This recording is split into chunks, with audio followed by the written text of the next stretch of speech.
ആണ്ടവരുടെ നാമം മഹിമപ്പെടുമാറാകട്ടെ. ആണ്ടവർ നമുക്ക് പിന്നെ ഒരു നാളും കൂടെ നമുക്ക് നൽകിയിരിക്കെ എപ്പിസോഡ് 86 86 தான் നമ്മൾ ഇപ്പോൾ പഠിക്കാൻ പോകുന്നത്.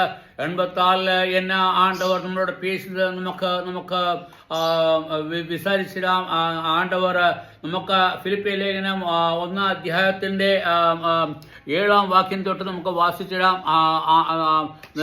നമുക്ക് പുടിയും ആണ്ടവർ നമ്മളോട് എന്നാ പേശണമെന്ന് ആണ്ടവർ നമ്മോട് ചൊല്ലിയത് 7 വാക്യത്തിൽ നമ്മൾ വാസിക്കുകയാണെന്നുണ്ടെങ്കിൽ, കൃപയിൽ എനിക്ക് കൂട്ടാളികളായ നിങ്ങളെ ഒക്കെയും എൻ്റെ ബന്ധങ്ങളിലും സുവിശേഷത്തിൻ്റെ പ്രതിവാദത്തിലും സ്ഥിരീകരണത്തിലും ഞാൻ എൻ്റെ ഹൃദയത്തിൽ വഹിച്ചിരിക്കൊണ്ട് അങ്ങനെ നിങ്ങളെ എല്ലാവരെയും കുറിച്ച് വിചാരിക്കുന്നു എന്നത് എനിക്ക് ന്യായമല്ലോ.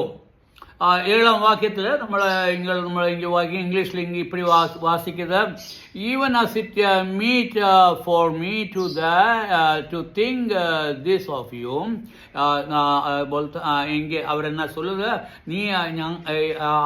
ഞാൻ എന്നാ சொல்லுதுന്നാൽ എനിക്ക് ഞാൻ നിങ്ങളെപ്പറ്റി വിസാരിച്ചുകൊണ്ടേയിരിക്കെ ഞാൻ നിങ്ങളെത്താൻ വിസാരിക്കുന്നത്. കാരണം ഞാൻ ഇങ്ങ ജയിലിലാണെങ്കിലും ഞാൻ ബന്ധനസ്ഥനായിരുന്നാലും എൻ്റെ ചിന്ത എന്താ, നിങ്ങൾ താൻ എൻ്റെ പ്രിയ ദൈവ മക്കൾ താൻ, അല്ലെങ്കിൽ ദൈവത്തിൻ്റെ എൻ്റെ കൂട്ടു സഹോദരന്മാർ താൻ എൻ്റെ പ്രിയമായ കാര്യം എന്ന് ചൊല്ലുകയാണ്. അത് നിങ്ങൾ എങ്ങനെയാണ് അത് ദൈവത്തിൻ്റെ കൃപയാൽ നമ്മൾ കൂട്ടാളികളായിരിക്കും. ദൈവത്തിൻ്റെ കൃപയാലാണ് നമ്മൾ കൃപയാൽ എനിക്ക് കൂട്ടാളികളായ. അന്നേരം ആണ്ടവരുടെ കൃപയാൽ നമ്മൾ എന്നെ അയച്ച് നിങ്ങളൊക്കെ എൻ്റെ കൂട്ടാളികളായിരിക്കും. അത് മാത്രമേ നിങ്ങളെയൊക്കെ എൻ്റെ ബന്ധനങ്ങളിലും സുവിശേഷത്തിൻ്റെ പ്രതിവാദത്തിലും, എൻ്റെ ബന്ധനങ്ങളിൽ ഞാൻ കെട്ടപ്പെട്ട അവസ്ഥയിൽ ഞാനിപ്പോൾ ഇരിക്കുന്നത്, ശരി, ഞാൻ ഈ കെട്ടപ്പെട്ട അവസ്ഥയിലും അല്ലെങ്കിൽ ഞാൻ ഈ ജയിലിൽ കിടക്കുമ്പോഴും എൻ്റെ ചിന്ത എന്തുമാത്രമാണ് தெரியுமா? എൻ്റെ കൂട്ടുവിശ്വാസി, അതായത് ആണ്ടവരുടെ കൃപയാൽ രക്ഷിക്കപ്പെട്ടവർ, അല്ലെങ്കിൽ ആണ്ടവരുടെ കൃപയാൽ നിങ്ങൾക്ക് യേശുക്രിസ്തു മുഖാന്തരം സമാധാനം കിട്ടിയ എൻ്റെ കൂട്ടുവിശ്വാസികൾ, അവരെ പറ്റി താൻ ഞാൻ വിസാരിച്ചുകൊണ്ടിരിക്കുക. എൻ്റെ ചിന്ത മുഴുവൻ എന്നതാണ് അവരെ പറ്റി താൻ വിസാരിച്ചുകൊണ്ടിരിക്കുക. അവരൊക്കെ ഞാൻ ഈ കെട്ടപ്പെട്ട അവസ്ഥയിലും എന്തിനാ ഞാൻ ചിന്തിക്കുന്നത്?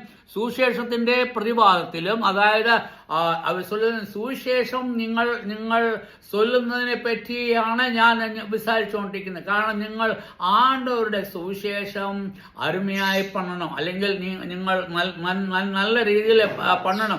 കാരണം അത് കിടക്കുന്നവർക്ക് അത് പ്രയോജനം കിടക്കണം, അവർക്കും സമാധാനം കിടക്കണം, അവർക്കും ദൈവത്തിൻ്റെ കൃപ ലഭിക്കണം, അവരും ദൈവത്തിൻ്റെ മക്കളായി തീരണം, അവരും നരകത്തിൽ നിന്നും വിടുവിക്കപ്പെടണം, അവരും സ്വർഗത്തിലേക്ക് പോകണം, അവർ ദൈവത്തിൻ്റെ മക്കളെന്ന് കേൾക്കപ്പെടണം. അതുതാണ് എൻ്റെ പൂർണ്ണ എൻ്റെ ചിന്ത. അതിനുവേണ്ടി ഞാൻ ജപിച്ചുകൊണ്ടിരിക്കുന്നു. നമ്മൾ നേരത്തെ വാസിച്ചാച്ച എന്നെ വെച്ച് അവൻ ജപിച്ചുകൊണ്ടേയിരിക്കുന്നത്. അന്നേരം പൗലോസിൻ്റെ നമുക്ക് ഇങ്ങനെ പാക്കുന്നത് അവൻ്റെ ആണ്ടവരോടുള്ള നേസം എത്രമാത്രമെന്ന് നീ വിസാരിക്കുക. ആ നേസം ചെയ്ത ആണ്ടവർ അവനെ നേസിച്ച് അവനെ മകനാക്കി തീർത്ത് അവന്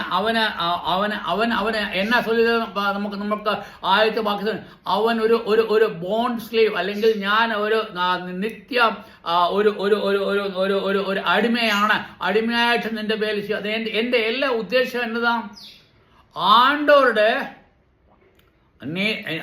ആണ്ടവരുള്ള നേസം താൻ നിങ്ങൾക്ക് കാണണം. അത് അത് നിങ്ങൾക്ക് മറ്റുമല്ല, മറ്റുള്ളവർക്കും കൂടെ കേൾക്കണം.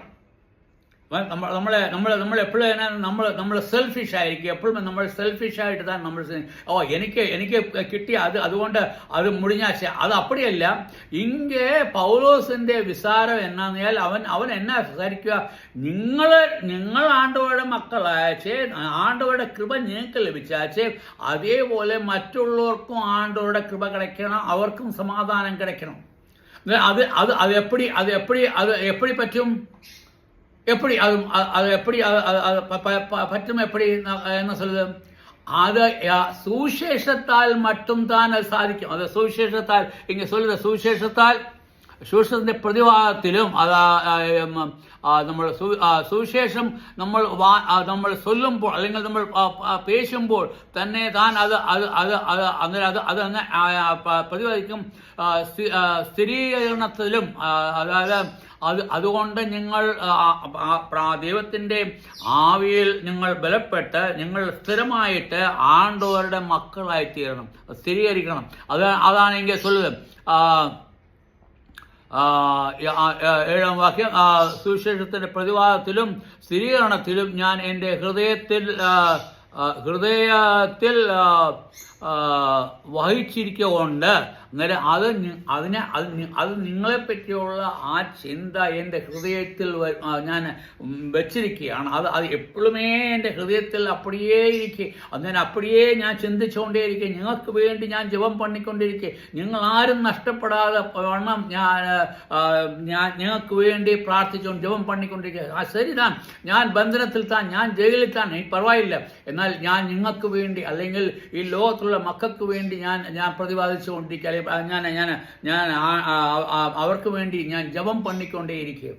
അന്നേരം ദൈവമക്കളാവുമ്പോൾ ദൈവമക്കൾക്ക് ഫലം എന്നായിരിക്കുന്നതെന്ന് തിരുമാ, അവർക്ക് ഫലം கிடைക്കുന്നത്, അവർക്ക് ഫലം கிடைക്കും. അതേപോലെ തന്നെ ആ ഫലത്തിൽ കൂടെ വേറെ ഫലങ്ങൾ, വേറെ മരങ്ങളുണ്ടായി അതിലും ഫലം കായ്ക്കണം. വേറെ മരങ്ങൾ എപ്പടി ഉണ്ടാവും, അല്ലെങ്കിൽ വേറെ വിത എപ്പടി ഉണ്ടാവും? അത് ഫലം കായ്ക്കുമ്പോൾ വിത ഉണ്ടാവും. ആ വിത എന്നായിരിക്കണം? ആ വിത വളർന്ന് പിന്നെ അതും ഫലം കായ്ക്കണം. അന്നേരം എൻ്റെ ഹൃദയത്തിലെ മുഴുവൻ ചിന്ത എന്നതാ, നിങ്ങൾ ആണ്ടവരെ നിങ്ങൾക്ക് മനസ്സിലാവണം. നിങ്ങൾ ആണ്ടവരുടെ നേസം നിങ്ങൾ വേണം. അന്നേരം നമുക്ക് അത് എപ്പടി അപ്പടി വന്നാൽ തിരിയുമാ? ആണ്ടോടെ നേസം എന്ന് ചൊല്ലിയാൽ അത് ഫ്ലോയിങ് റിവർ, അത് ഒഴുകുന്ന നദി പോലെ താൻ. ആ നേസം അവൻ പിതാവായ ദൈവത്തിൽ നിന്നും വരുന്ന നേസം, ആ പുത്രനിൽ കൂടെ നമുക്ക് നൽകിയ നേസം, ഈ നേസം നമ്മളിൽ കൂടെ ഒഴുകണം. അത് ഒഴുകിപ്പോയി സമുദ്രത്തിൽ ചെന്ന് വീഴണം. അതായത് അങ്ങേ പെരിയ സമുദ്രം എന്ന് ചൊല്ലിയ ഈ മഹാസമുദ്രമായ ഈ ലോകത്തിൽ ചെന്ന് ചേരണം. അന്നേരം ഈ നദി പോകുമ്പോൾ എന്നാ പറ്റുമെന്ന് തിരിയുമോ? പക്കത്തിൽ എവിടൊക്കെ പോകുമെങ്കിൽ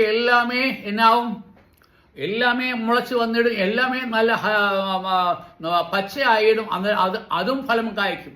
അന്നേരം ഈ സമുദ്രത്തിൽ പോകുന്നവരെ എന്നാ പണിക്കൊണ്ടിരിക്കുക? ഫലങ്ങൾ കായ്ച്ചുകൊണ്ടേയിരിക്കുക. അതുകൊണ്ട് താൻ നമ്മൾ സങ്കീർത്തനത്തിൽ അല്ലെങ്കിൽ സാംസിൽ എപ്പടി சொல்லுது? സാംസിൽ சொல்லுது,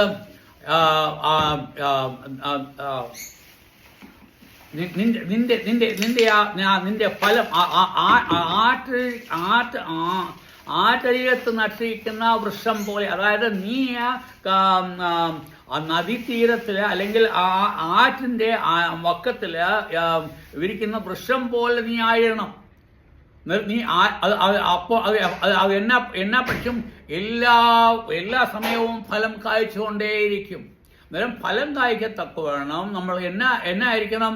നമ്മൾ ആറ്റരികത്ത് നട്ടിരിക്കുന്ന വൃക്ഷം പോലെ ആയിത്തീരണം. അന്നേരം ആണ്ടവരുടെ ചിത്തം അതാണ്.